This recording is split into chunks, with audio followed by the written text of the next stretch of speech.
प्रिय छात्रों, आज मैं आप लोगों को एक फूल की चाह कविता पढ़ाने जा रहा हूँ। इस कविता के कवि हैं सियाराम शरण गुप्त। उन्होंने इस कविता में यह बताने की कोशिश की है कि किस प्रकार से एक नीची जाति का बाप अपनी बीमार बेटी के लिए मंदिर से एक फूल प्रसाद के रूप में लाने की कोशिश करता है। एक समय था जब हमारे समाज में छुआछूत की प्रथा काफ़ी जोरों पर थी। उस समय नीची जाति के लोगों को मंदिर में प्रवेश नहीं दिया जाता था। समाज के लोग उन्हें मंदिर में प्रवेश नहीं करने देते थे। लेकिन जब उसकी बीमार बेटी आखिरी सांस गिन रही है और मंदिर से प्रसाद के रूप में एक फूल की इच्छा करती है, तो किस प्रकार से उसका बाप अपना रूप वेशभूषा बदलकर मंदिर से एक फूल लाने की कोशिश करता है और वह तथाकथित समाज के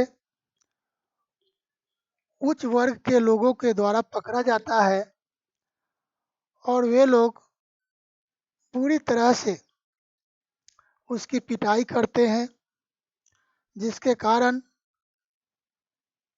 मंदिर से प्रसाद के रूप में जो एक फूल लेकर आ रहा था, वह फूल भी वहीं कहीं लोगों के पैरों के नीचे रौंद दिया गया और वह आखिरी समय तक अपनी बेटी को एक फूल लाकर नहीं दे पाता है। अंत में उसकी बेटी की सांस थम जाती है और वह अपनी बेटी की एक छोटी सी इच्छा, जो एक फूल की इच्छा थी, उसको भी पूरा नहीं कर पाता है। तो आइए अब पंक्तिबद्ध लाइन बाय लाइन देखते हैं। बहुत रोकता था सुखिया को ना जा खेलने को बाहर, नहीं खेलना रुकता उसका, नहीं ठहरती वह पल भर। कवि कहते हैं कि सुखिया का पिता सुखिया को बहुत रोकता था कि बेटी बाहर खेलने मत जा, लेकिन उसका खेलना नहीं रुकता था। वह एक पल के लिए भी नहीं रुकती थी और बार बार बाहर खेलने चली जाती थी, जिसके कारण उसके पिता के हृदय में, मन में हमेशा यह डर रहता था कि कहीं वह बीमार न पड़ जाए, कोई अनहोनी न हो जाए। इसलिए वह बार बार अपनी बेटी सुखिया को बाहर खेलने जाने से रोकता था। मेरा हृदय कांप उठता था बाहर गई निहारू से। मेरा हृदय कांप उठता था बाहर गई निहारू से। जब सुखिया को बाहर गए हुए उसका पिता देख लेता था तो उसका हृदय कांप जाता था। इस डर से कांप जाता था कि कहीं वह बीमार न हो जाए। यही मनाता कि बचा लूं किसी भांति इस बार उसे। अब वह बार बार बाहर खेलने जाती थी, जिसके कारण वह बीमार हो गई थी। अब वह काफ़ी बीमार है। इस बार उसकी स्थिति बहुत खराब है। वैसे वह कई बार बीमार पड़ चुकी है, लेकिन इस बार जो बीमार पड़ी है तो वह कुछ ज़्यादा ही बीमार है। इसलिए उसका पिता चाहता है कि किसी प्रकार से उसे इस बार बचा लूं, क्योंकि पिता को लगता है कि उसकी बेटी को बचने की संभावना कम है। भीतर जो डर रहा छिपाए, हाय वही बाहर आया। एक दिवस सुखिया के तन को ताप तप्त मैंने पाया। पिता कहता है कि जिस चीज का डर उनके अंदर में छिपा हुआ था, जो डर उन्हें सता रहा था, वह डर सामने आ गया। क्या सामने आया? एक दिन पिता ने पाया कि सुखिया का जो शरीर है वह बुखार से ताप तप्त का मतलब हुआ बुखार से पीड़ित। ताप तप्त का मतलब हुआ बुखार से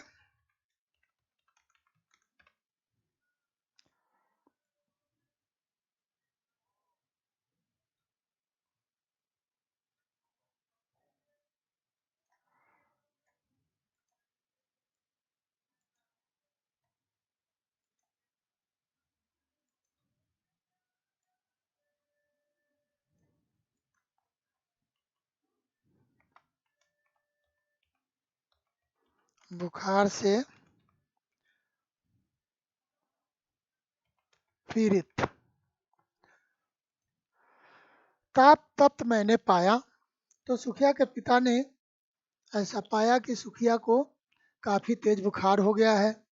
ज्वर में विह्वल वह बोली। ज्वर में विह्वल, ज्वर में विह्वल का मतलब हुआ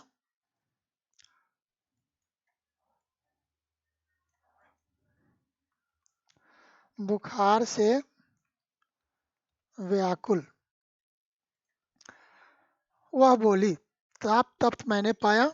एक दिवस, यहाँ एक शब्द है दिवस भी,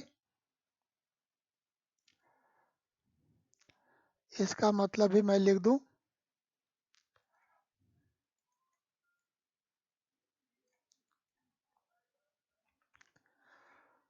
तो एक दिन सुखिया के तन को ताप तप मतलब बुखार से पीड़ित मैंने पाया।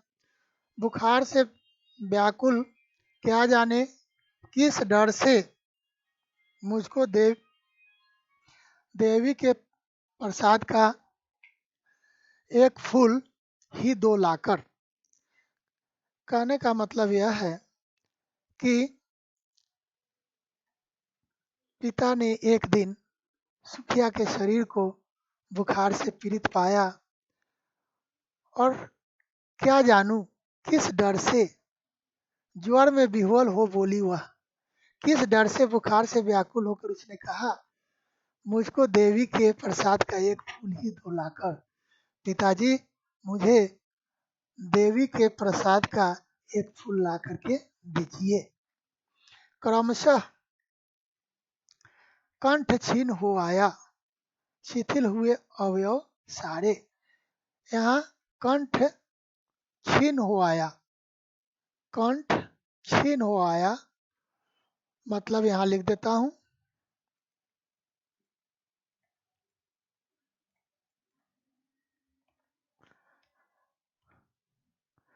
आवाज धीमी हो जाना। यहाँ फिर क्रमशः भी है एक,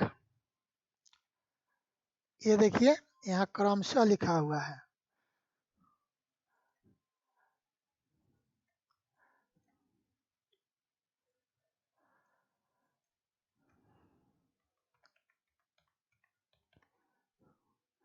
क्रमशः का मतलब हुआ ग्रेजुअली, उसकी आवाज धीमी हो गई। शिथिल हुए अवयव सारे। यहाँ देखेंगे शिथिल लिखा हुआ है। शिथिल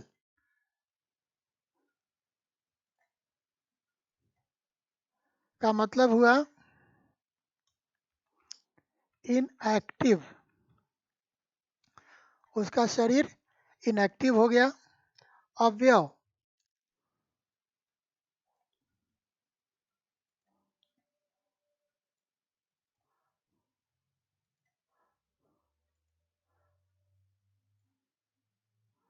अवयव का मतलब हुआ शरीर के अंग। तो उसके शरीर के सारे अंग शिथिल हो गए, इनएक्टिव हो गए। बैठा था नौ नौ उपाय का चिंता में मैं मन मारे। नौ नौ, नौ नौ का मतलब हुआ नया नया।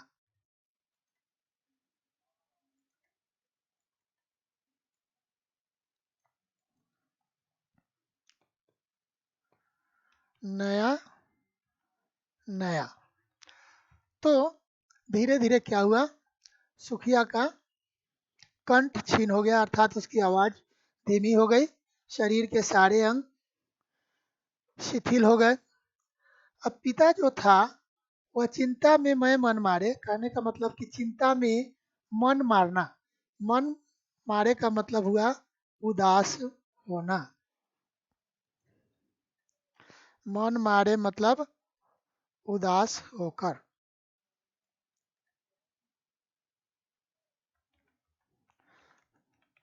उदास होकर बैठा हुआ था।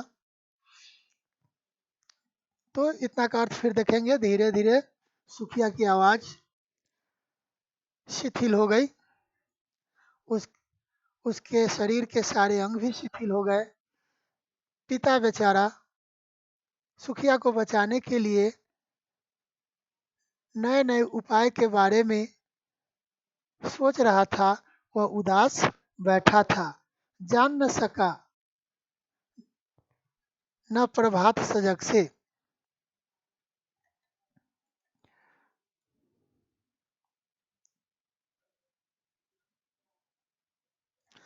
जान न सका, जान सका न प्रभात सजग से, हुई अलस कब दोपहरी। कह रहा है कि मुझे अब वह चिंता में बैठा हुआ है, जगा हुआ है, बेटी बीमार है, धीरे धीरे उसकी आवाज़ शिथिल होती जा रही है, शरीर के सारे अंग शिथिल होते जा रहे हैं। तो वह जाग करके ही अपना समय बिता रहा है, उसके पास बैठा हुआ है, इसलिए उसे जान न सका, पता भी नहीं हुआ कि प्रभात अर्थात सुबह कब हो गई।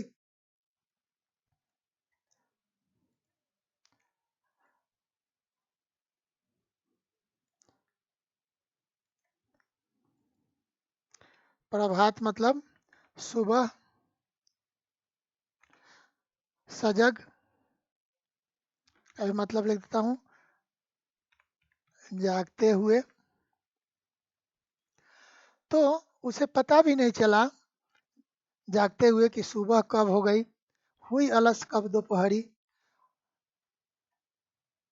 हुई कब अलस दोपहरी।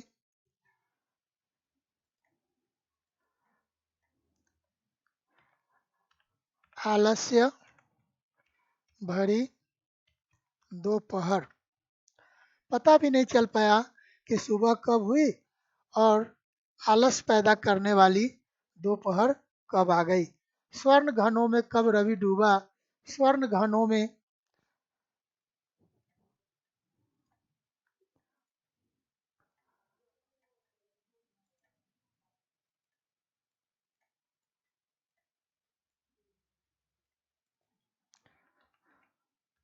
सुनहले बादल में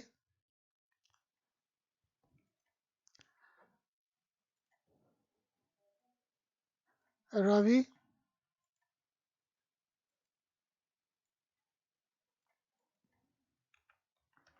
सूर्य। उसे यह भी पता नहीं चला कि सूर्यास्त कब हो गया, कब लौटी संध्या गहरी और कब शाम हो गई और अंधेरी रात हो गई, पता भी नहीं चला। सभी ओर दिखाई दी बस क्या, अंधकार की ही छाया। चारों तरफ उसे अंधकार ही दिखाई दे रहा है। यहाँ पर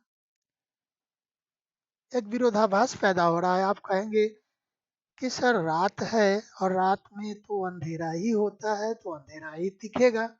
लेकिन यहाँ ये कह रहा है कि चारों तरफ, तो जाहिर सी बात है, जब रात है, रात्रि का समय है, तो चारों तरफ अंधेरा ही होगा। लेकिन यहाँ रात्रि के अंधेरा से मतलब नहीं है। उसका ये कहना है कि रात्रि का अंधेरा तो आया ही, अब उसे अपनी बेटी सुखिया के प्रति भी उसके मन में जो एक निराशा पैदा हो गई है, उसे यह एहसास हो गया है, महसूस हो गया है, अनुभूति हो गई है कि उसकी बेटी सुखिया अब नहीं बचेगी, तो यह भी एक उसके मन में अंधकार ही है। छोटी सी बच्ची को ग्रसने कितना बड़ा तिमिर आया। ग्रसने का मतलब है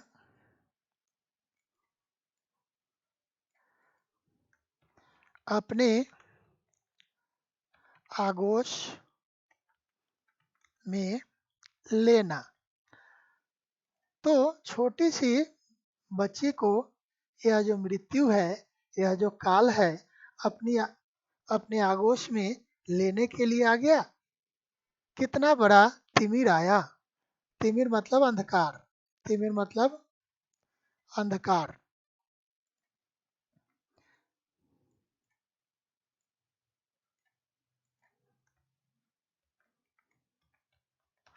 तिमिर मतलब अंधकार।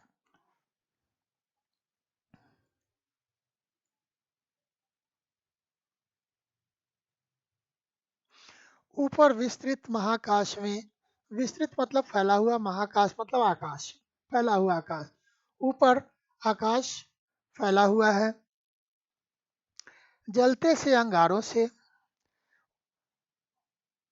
आकाश में आप देखते हैं तारे टिमटिमाते रहते हैं।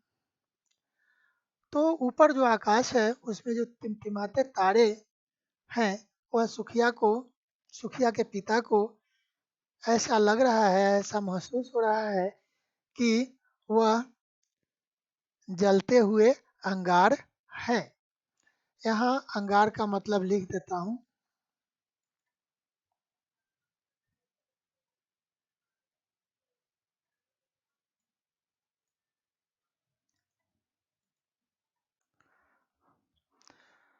झुलसी सी जाती थी आंखें जगमग जगते तारों से, और उसकी आंखें झुलस रही थी आकाश की तरफ तारे देखते देखते। कहने का मतलब यह है कि आप कहेंगे कि वह आकाश में कि तारे क्यों देख रहा था। खास में यहाँ आकाश में तारे देखना नहीं है, ये तारा देखना एक मुहावरा होता है। तारे देखना, तारे देखना, चिंतित होना। दूसरा होता है एक तारे गिनना। इसका मतलब होता है जाग कर या चिंता में रातें बिताना। तो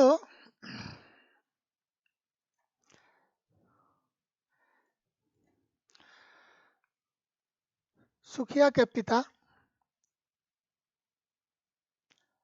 रात भर जगे हुए हैं। कब सुबह हुई ऊपर हम लोगों ने देखा है, कब सुबह हुई कब दोपहर हो गई इसका पता भी उन्हें नहीं चला था। तो जगे हुए हैं और वे अब काफी निराश हो रहे हैं। रात हो गई, रात का अंधेरा है। उस अंधकार को देख करके इन्हें लग रहा है कि प्राकृतिक रूप से नेचुरली तो डार्कनेस आ ही गया, लेकिन अब उनके जीवन में भी डार्कनेस, डार्क अंधेरा छाने वाला है। अफसोस कर रहे हैं कि इस छोटी सी बच्ची को अपने आगोश में लेने के लिए यह काल कहाँ से आ गया। देख रहा था जैसे सुस्थिर हो नहीं बैठती थी क्षण भर। अब सुखिया के पिता सुखिया के शरीर को निहार रहा है, देख रहा है और कह रहा है क्या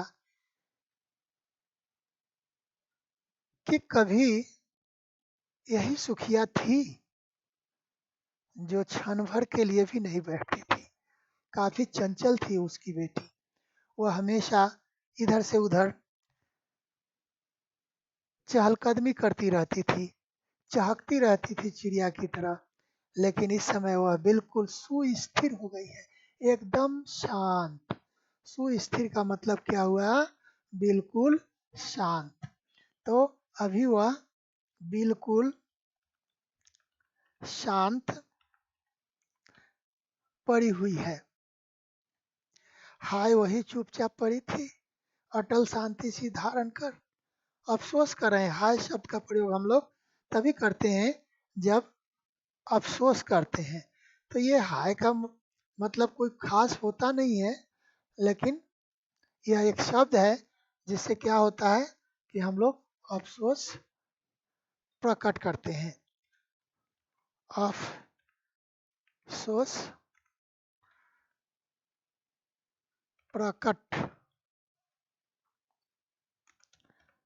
करने का ये शब्द है ना। तो हाय वही चुपचाप पड़ी थी, अटल शांति सी धारण कर।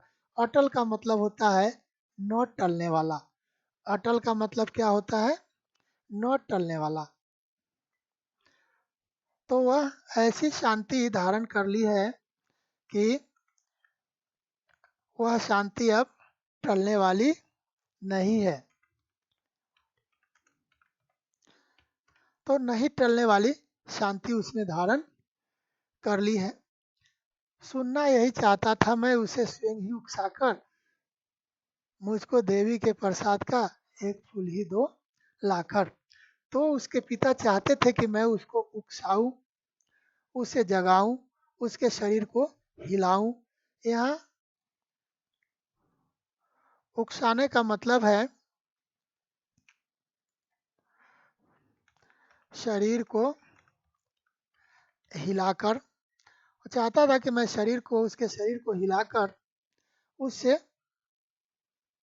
पूछूं और वह यह कहे कि मुझे देवी के प्रसाद का एक फूल लाकर ही दो।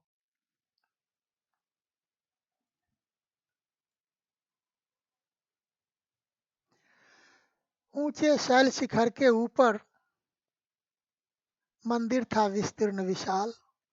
शैल शिखर के ऊपर, शैल शिखर के ऊपर का मतलब हुआ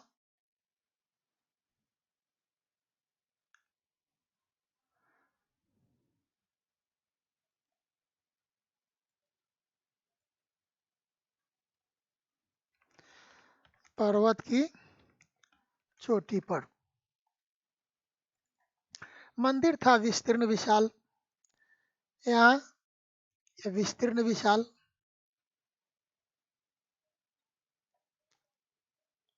का मतलब है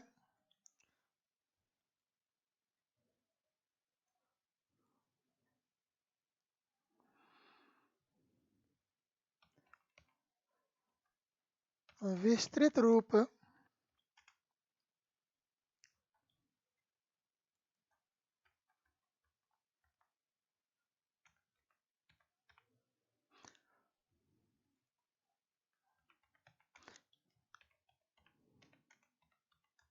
विस्तृत रूप में फैला हुआ।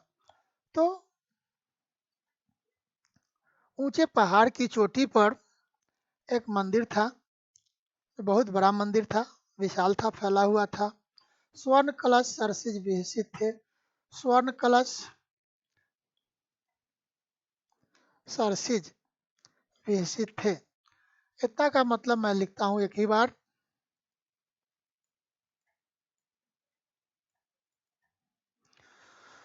स्वर्ण कलश रूपी कमल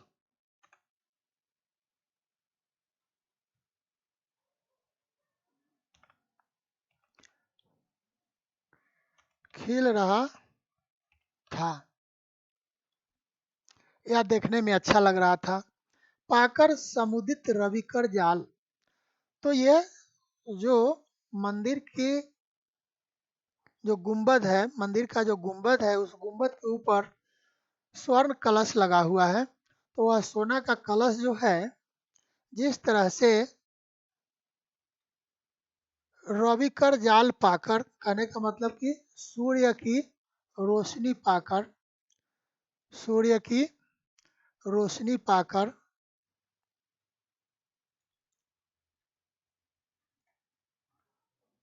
और तब बाद में ये पाकर है।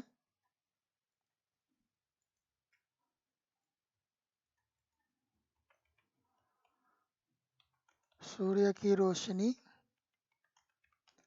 पाकर समुदित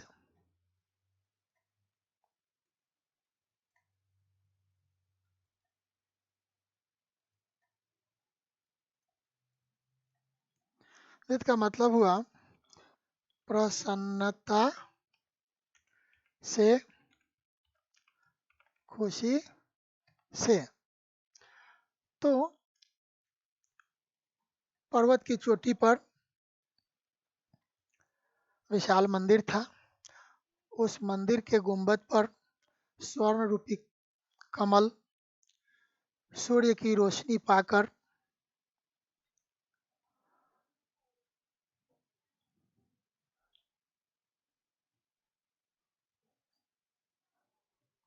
प्रसन्नता से विहसित हो रहे थे। विहसित हो रहे थे मतलब खुश हो रहे थे। दीप धूल से आच्छादित था मंदिर का आंगन सारा। दीप और जो धूप दिखाए जाते हैं उसके धूल मतलब धुएं से आच्छादित था। मतलब आच्छादित का मतलब होता है घिरा हुआ।